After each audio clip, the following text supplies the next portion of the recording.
Hey folks, Andy Patton here, ready to discuss a few names the Zags have reportedly reached out to on the transfer portal, including a West Coast big man who is arguably a perfect fit for what this team needs. We're also going to discuss a recruit the Zags made an offer to in the 2022 recruiting class, the rumored new coach at the University of San Diego, and a preview of Gonzaga's weekend series against the University of San Francisco for the baseball team, all right here on the Locked On Zags podcast. Don't go away. You are Locked On Zags, your daily podcast on the Gonzaga Bulldogs. Part of the Locked On Podcast Network. Your team every day.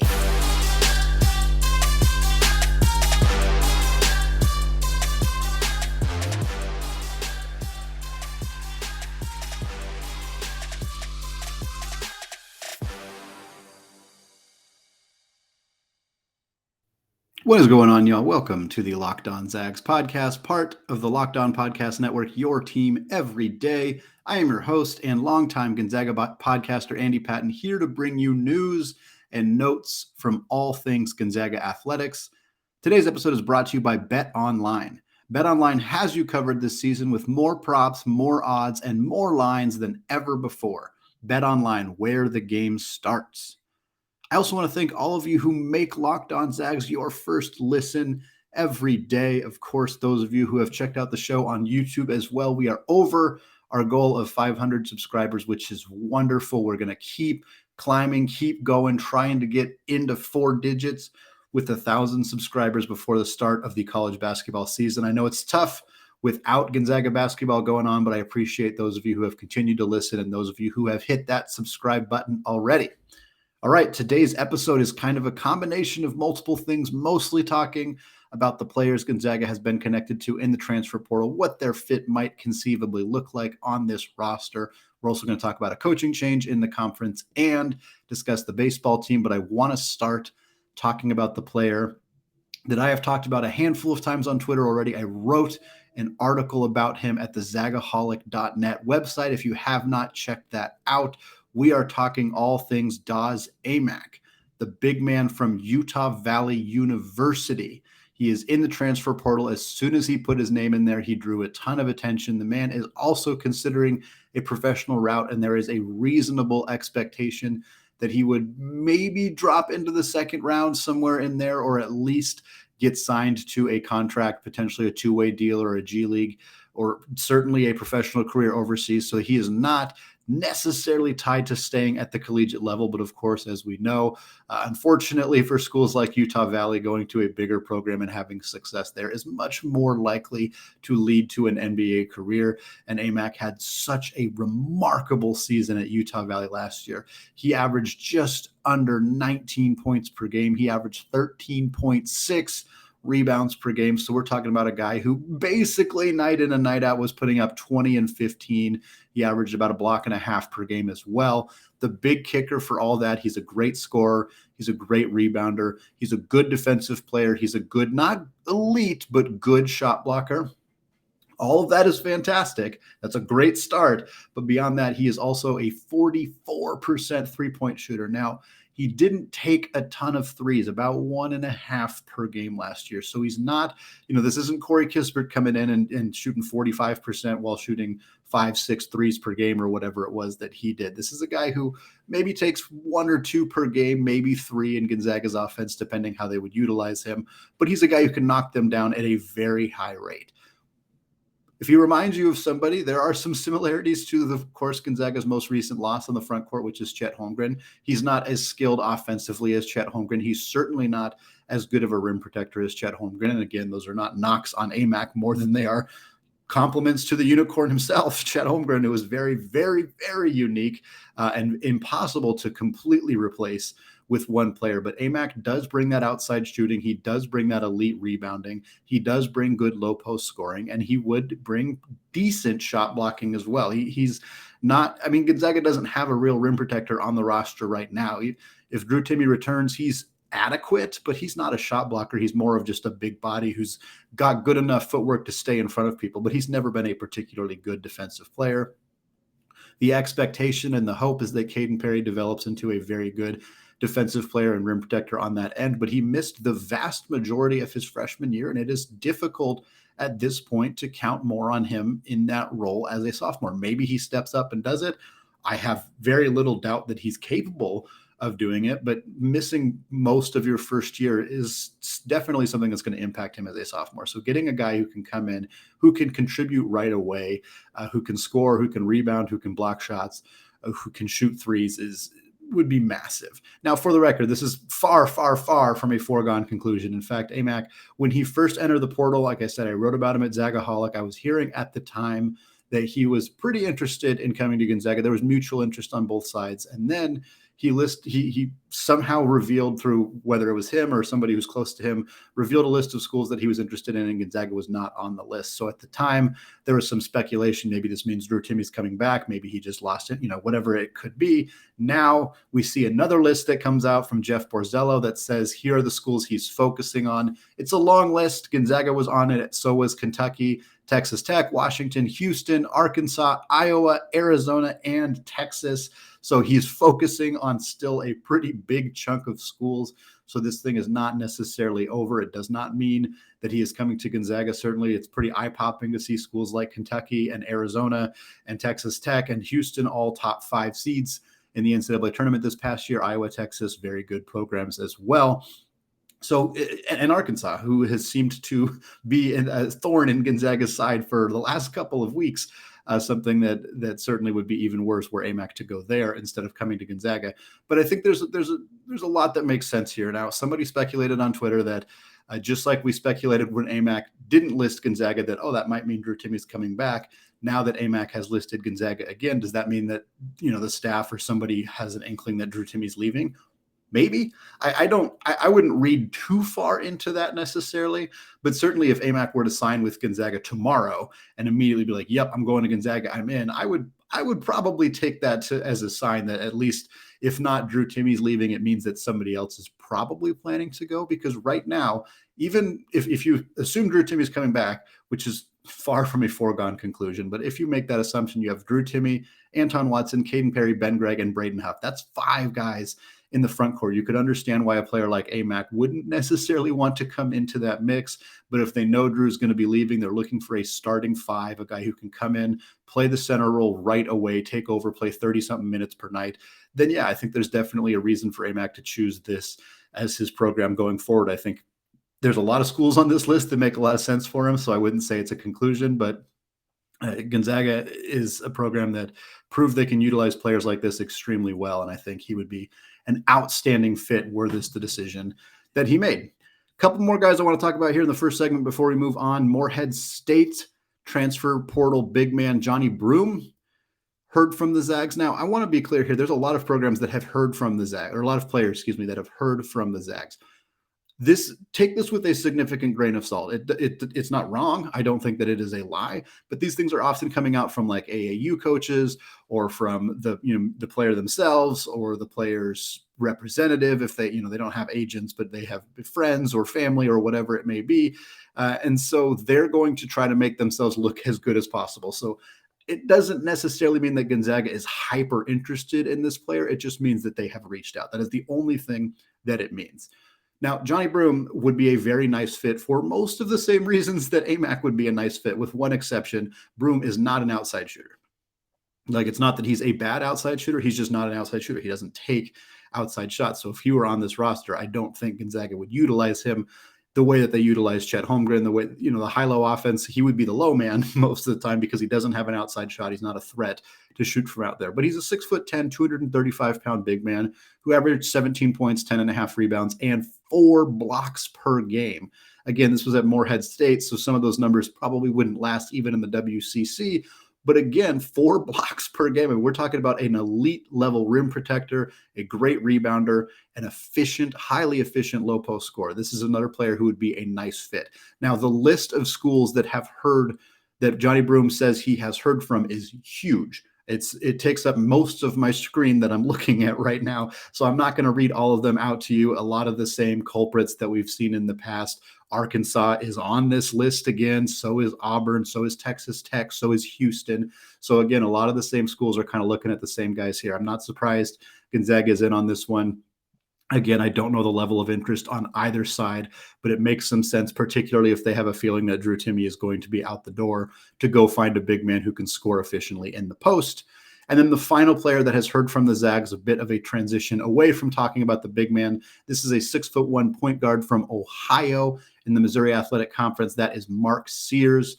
Mark Sears has heard from the Zags. The list of teams that is also listed alongside Sears having heard from is Alabama, Auburn, LSU, Texas, Creighton. It goes on and on. Florida, St. Mary's is in the conversation here. USC is in the conversation here. So there is a lot of schools interested in Mark Sears. He averaged just under 20 points per game last year. So again, you can understand why there'd be some interest in a point guard even at that level who's averaging 20 per game. He averaged 6 rebounds, 4.1 assists. And then the big kicker, the thing that I have mentioned multiple times, if Gonzaga is going to bring in a guard, and frankly, if we're assuming Andrew Nembhard and Ros Bolton are leaving, they need to bring in a guard. That doesn't mean they need to bring in an elite high-level starter. They have Dominic Harris returning from injury. They have Nolan Hickman and Hunter Salas presumably stepping into starting roles. They just need a fourth guard. And what they need is a shooter. They don't have a lot of dead-eye outside shooting. They're losing Chet Holmgren. They're losing Ros Bolton, who shot 46% last year. They need a dead-eye shooter. Dominic Harris can probably be that guy, but it doesn't hurt to find another guy who can really knock him down. And Sears was a 41% three-point shooter for Ohio last year. He can come in. He can play a reserve role. He can challenge for a starting role. I mean, hell, if he comes in and plays really, really well, there's a chance that he could start for this team. He's a very, very talented player. But I think the expectation would be he would come in, play a significant role off the bench, be a dead-eye shooter, kind of have that role on this team. Now, does he want to do that? I have no idea. If he doesn't, he can go somewhere else. There are plenty of places USC would start him in a second because they have they've struggled to develop guards under Coach Andy Enfield. And I think that Mark Sears would be a great fit over there.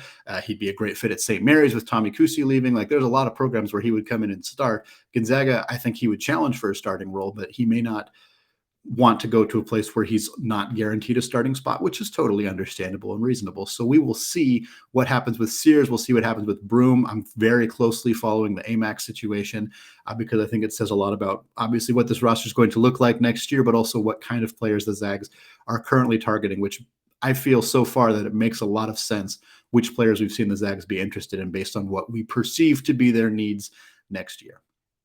All right, second segment coming up. We are going to talk about a huge 2022 recruit the Zags recently made an offer to, what he would do for this team. We're also going to look at the newest coach in the WCC. Before we get there, though, let's talk about today's sponsor, Athletic Greens. I started taking Athletic Greens because I wanted to see what the hype was about. Now I've been on it for about 4 weeks, and I love it. It doesn't taste like it's super healthy. It has a kind of like mild tropical taste that I actually look forward to each morning. So what is this stuff? With one delicious scoop of Athletic Greens, you're absorbing 75 high-quality vitamins, minerals, whole food-sourced superfoods, probiotics, and adaptogens to help you start your day right. This special blend of ingredients supports your gut health, your nervous system, your immune system, your energy, recovery, focus, and aging. All the things. There is so much to love about Athletic Greens. It contains less than 1 gram of sugar, no GMOs, no nasty chemicals or artificial anything, while still tasting good. It supports better sleep quality and recovery. It costs you less than $3 a day. You're invested in your health, and it's cheaper than your cold brew habit. And Athletic Greens has over 7,000 5-star reviews and has been recommended by professional athletes.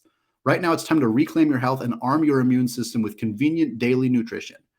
It's just 1 scoop in a cup of water every day. That's it.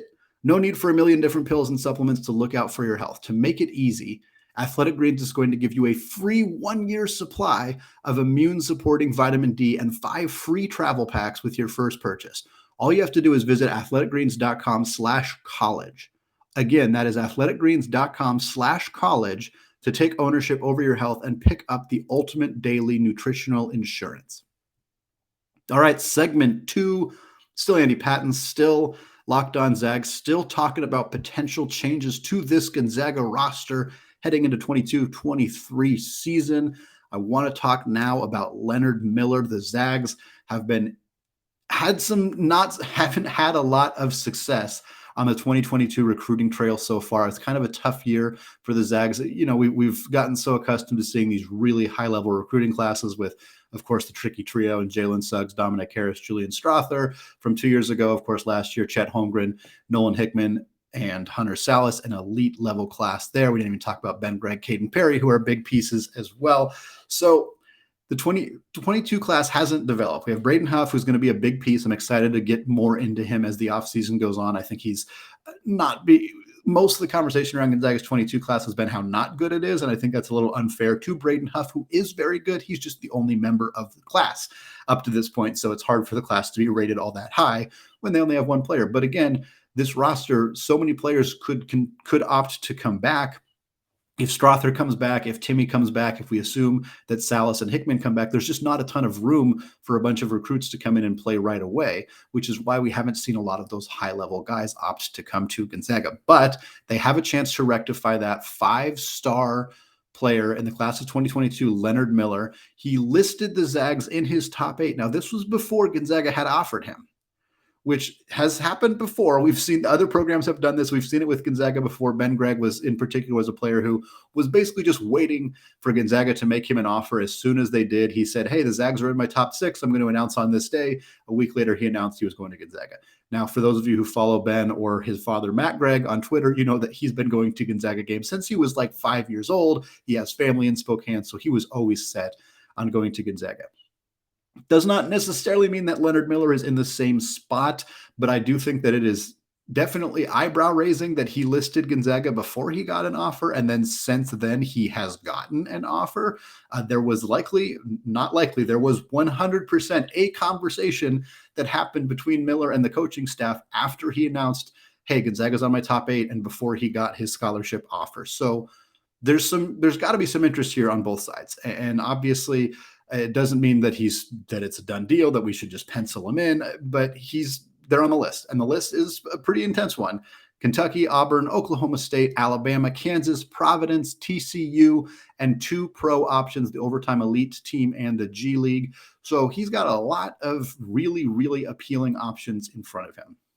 Now, 24/7 Sports has not ranked Miller. He is a Canadian prospect. That is, I assume, why he is not ranked in their 2022 rankings.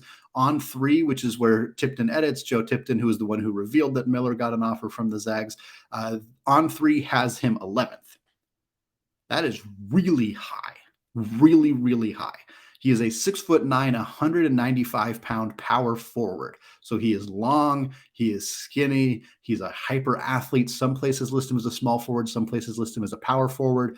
I'd be very curious whether he can play the wing position. At 6'9" in the WCC, he's probably going to play some 4. Were he to come to Gonzaga, maybe at some of the other programs, he would play more of a 3-4 hybrid role. But this is a very, very interesting player. I don't have a ton more data on him because there's not a ton of data out there. I will say that in addition to Miller obviously having interest in Gonzaga, which is notable, the Zags have had a lot of success recruiting in Canada.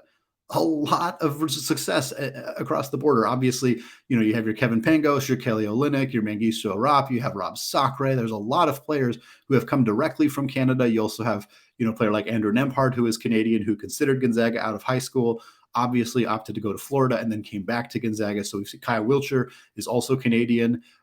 Obviously, he went to high school in Oregon, but he's Canadian, went to a different school, then came back to Gonzaga. So definitely a lot of appeal for Canadian basketball players to come to Gonzaga. They've had a lot of success coming to this program in the past. So that is a connection that Miller has.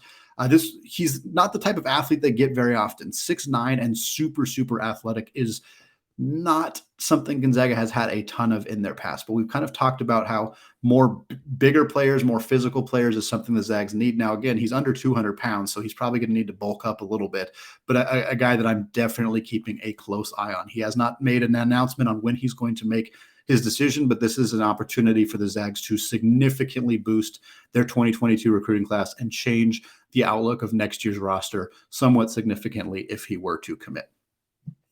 All right, last thing I want to talk about in this segment before we start talking about the baseball program. Steve Lavin is reportedly the new coach at the University of San Diego. John Rothstein tweeted that it was being finalized, that there was still some, T's and I's to be dotted before it is official. But Lavin has posted on his Twitter account that he is the University of San Diego men's basketball head coach. That is in his Twitter bio right now. Many other sites have already made it appear to be finalized. So I think this is a done deal. I think this has happened. Lavin, for most of you, if you recognize his name, it is as a broadcaster. He's been a broadcaster for the last decade for Fox, for CBS. He's done some Pac-12 games. He's done a lot of Gonzaga games. We've heard his voice a ton. He is very familiar with this team and a lot of the teams on the West Coast because of his experience as a broadcaster. Beyond that, he's also a pretty dang good coach. In his history, he was the head coach at UCLA, pretty prominent program. He took over there as the head coach in 1996 and was there until 2003. He made 6 NCAA tournaments, but he didn't have a ton of success in the tournament. He only made 1 Elite Eight during that run. After a bummer season in 02-03, he was canned. But while he was at UCLA, he coached some very, very talented players. Baron Davis, probably the most notable of the group, a very, very good NBA player, one of the most athletic highlight reel type players I've ever seen. He also coached Earl Watson. He coached Matt Barnes. He coached Jason Capono. And then after his run at UCLA, which again was successful, but not quite up to UCLA's standard, kind of helped push them. They were very good in the early 90s. Obviously, mid 90s were excellent. And then they kind of fell down a little bit. Again, still 6 tournament berths in his 7 years as the coach there. But then he had a little gap. He was doing some broadcasting at that time. And then he took back over as the head coach of St. John's in the Big East. He was there from 2010 to 2015, 2 NCAA tournament appearances during that 5-year stretch. Coached Mo Harkless, who is a name that will be familiar to NBA fans and certainly Portland Trail Blazers fans, as he played there for a couple of years. Lavin played college basketball in California. He played at San Francisco State, so he's a West Coast guy. He obviously did a lot of his coaching on the West Coast in California as well, has called a lot of Pac-12 games, so it's not surprising he would find himself a way to get back into the coaching world by staying on the West Coast. This is something that WCC has done a lot of. And we've talked about this on this podcast before, and I'm sure I will talk about it some more, because my belief is that the conference, many of the conference member schools, the ones who are not Gonzaga and St. Mary's and until this year BYU, should be, in my mind, and I'm not an expert here for any stretch of the imagination, but finding coaches who are young, who are hungry, who want to advance. That's where we've seen success. Todd Golden, Kyle Smith, both at University of San Francisco, they had success at USF and then moved on. Kyle Smith, of course, moved on to Washington State, where he's having a lot of success over there. Todd Golden just last month took a job at Florida. You look at Shantay Legans, it's only been 1 season, and so it's very hard to make sweeping generalizations about that hire, but it sure seems to be going better than when they hired Terry Porter, who didn't have necessarily those aspirations to go get bigger coaching jobs within the college basketball ranks. I don't know, maybe he did, but my expectation, my guess, based on who he was, what other jobs he had, was that he just wanted to coach in Portland and kind of be in the Portland basketball scene. Now, when you hire coaches who have those aspirations, you see more success, but those coaches don't last very long. Todd Golden did not last very long at USF. Kyle Smith before him didn't last very long. Shantay Legans, if he continues to have this level of success, probably won't last all that long. That's just how this thing works. But when you hire and I don't want to insult Steve Lavin. He's a good basketball coach. I think he's a better basketball coach than Lorenzo Romar, who is the other big example of this in the conference, of hiring a coach who has had bigger jobs, has had Power 5 level head coaching positions, but is kind of a little bit past their prime, perhaps, is kind of more looking for a sunset job, just something nice that they can do where there's a little bit less pressure and they're not, scrutinized in a Power 5 way, and they're in some pretty area that they like. And that's kind of what Romar is doing at Pepperdine. And I'm not discrediting the job he's done at Pepperdine. They were not good this past season because they lost Colby Ross and Kessler Edwards and a lot of talent from that roster, but they had 3 freshmen who made all freshman team in the conference and have the ability to continue to get better. But I wonder if hiring a coach like that is more to appease boosters and to potentially generate a little bit more interest in the program rather than actually trying to, make some significant strides in terms of winning basketball games. Because The coaches that have won in this conference that aren't at the big schools are the young, hungry ones that people hadn't heard of until they won games, and then they became popular names.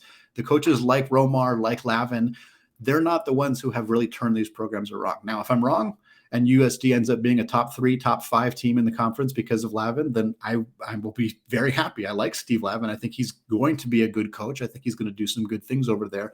I would just prefer to see the conference trying out these kind of young, hungry coaches who it makes you a bit like a farm, like a minor league system for head coaches, which I know is not super fun and not how we want to perceive the WCC, but I prefer it because I think it helps these teams actually grow. It's just hard when you lose that coach. You have to keep trying to guess right. And if you get it wrong, eventually your program kind of return to irrelevancy. But as we've seen with some of these older, retread coaches, that hasn't necessarily worked either.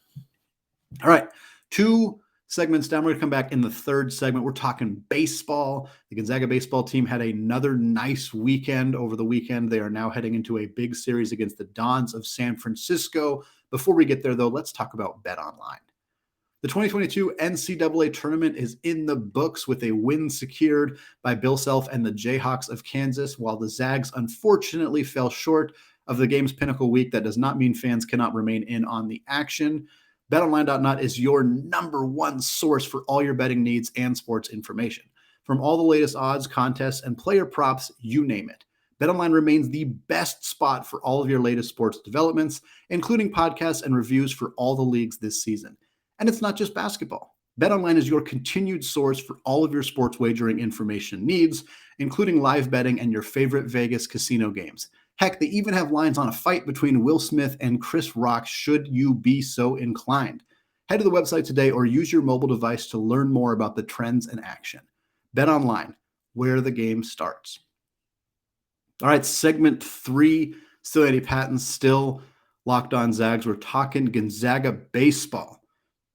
The biggest news, we are starting to get projections for how the field is going to play out for the tournament, for the championship in college baseball. Right now, the latest projections as of Thursday morning when I'm recording this, the Zags are listed as a 12 seed, which would have them hosting a regional. This is a big deal. The Zags did not host a regional last year. They came very close. The day that the bracket was revealed, the Zags were still in the mix potentially to host a regional, but unfortunately they fell just short of being able to do that. Now there's a lot of season left. This is by no means locked up by any stretch of the imagination for the Zags, but right now they are trending towards getting to host a regional, and I hope that the Patterson Baseball Complex in Spokane is packed if that happens, because that is a very, very cool opportunity, the ability to host a regional, just proof of the job that Coach Metcalf has done for the baseball program. Obviously, they've been good for a while now, but to be this good, to be hosting a regional good, is another step forward for this program. Currently, they are 19-7 on the season. They took 2 of 3 from the Waves of Pepperdine. Again, Pepperdine was number 2 in the conference, was only 1 game behind the Zags in the standings. So taking 2 out of 3 is huge. They lost on Friday 7-5, a matchup of the 2 best pitchers in the tournament, or in the weekend series, excuse me. Then they won 7-2 and 7-4 to take the series. Really, really nice for them to bounce back and get those 2 wins. Now they have a bit more of a comfortable lead in conference play. They also played on Tuesday at home against Washington State, the opportunity to host the Cougars in Spokane, and they blew the doors right off of them. I've talked about Tuesday baseball games on this podcast a handful of times. They're a bit more of a crapshoot. Teams are playing starters who are not usually their weekend starters. They often play some of their bench guys. So you don't want to take the results entirely out. They obviously still matter at the end of the day. Your record is your record, and Tuesday games don't count less or more. But I think that they are sometimes a bit of an anomaly. But still, a huge hats off to the Zags. 12-0 was the score against Washington State on Tuesday. Rando and McGee both homered in the first inning. This thing was out the chutes bad for the Cougars. They gave up a bunch of runs right out of the gate, never recovered, never even scored a single run thanks to a great outing from Brad Mullen. He threw 4.1 shutout innings. He had 5 strikeouts. Jacob Rutherford came in through 2 2/3 after that. He was the one who was credited with the victory, because the way that scoring works in baseball is if you don't throw 5 innings, you don't get a victory. It's a bit of an outdated rule. Something I could talk about much more at length for people who are interested in it. Ultimately, wins are kind of a meaningless stat for pitchers anyway, but shout out to both Mullen and Rutherford for combining for 7 really, really strong innings against the Cougars. Next up for the Zags, they got San Francisco in San Francisco this weekend. The Dons have historically been one of the better programs in the WCC. Bradley and Kyle Zimmer brothers were both there, both in the major leagues right now, having successful careers. However, they're not at that level right now. 16-16 on the year, just 5-4 in conference play. They just took 2 out of 3 from San Diego in a recent series, which is good. The Toreros are usually a good program as well. They played San Jose State on Tuesday, lost to them. They just haven't had a lot of consistency, particularly on the bump. They're not a great pitching team. Their best pitcher far and away is their closer, and he's having a great year, but their starting pitching in particular has been spotty. We've seen 6 or 7 guys start games for them this year. They haven't quite found that consistency, which should give the Zags a good opportunity to put some runs on the board, to score a lot of runs. They did well against Pepperdine, a very good pitching team, for them to score 7 runs in 2 of the last 3 games, and they scored 5 in the first game. That's a lot of runs against a good team. If they swing the sticks that well against a worse pitching team in San Francisco, we could be talking about 3 straight games with double-digit runs on the board. That should be 3 victories the way that the Zags have been pitching. If they're scoring 10 runs in a game, there's virtually no way that they are losing. For San Francisco, the biggest concern is Luke Keyshaw. He's their best hitter. He's hitting .322 on the year, 10 doubles and 4 home runs. But frankly, that's about it. Then they got one other guy who's hitting over 250, and he's hitting 255. The rest of their team is hitting under 250 on the season. I think the Zags pitching staff should take care of business here. Hughes, Reeling, they're going to have Owen Wild. They're all going to have good starts. I think this is a good opportunity for the Zags to tack 3 more victories onto their schedule. They'd be 22-7 after that. Much more comfortable spot in terms of wanting to host a regional. They don't have a Tuesday game this week like they normally do, but next week they are starting a series against the Pilots of Portland at home at Patterson Baseball Complex. UP has been growing as a program. I just went to one of their games very recently in Hillsboro at the Hop Stadium against Oregon State. They lost, but Oregon State is extremely good, so hard to take too much out of that. But I think that should be a very fun series for the Zags as well. All right, that is going to do it for me today. Closing out the week with another season in review episode on Friday. Don't miss out right here on the Locked On Zags podcast, available wherever you get your podcasts, and available currently on YouTube. All right, thank you again to those of you who made Locked On Zags your first listen every day. Now is a great time to make your second listen, the Locked On NBA Draft podcast. With college basketball season wrapping up, give Rafael Barlow and a flurry of guests a listen as they prepare for the NBA draft. Hear thoughts on Chet Holmgren, Paolo Banchero, and the rest of the NBA's future stars on Locked On NBA Draft, part of the Locked On Podcast Network. All right, thank you all for listening, and go Zags.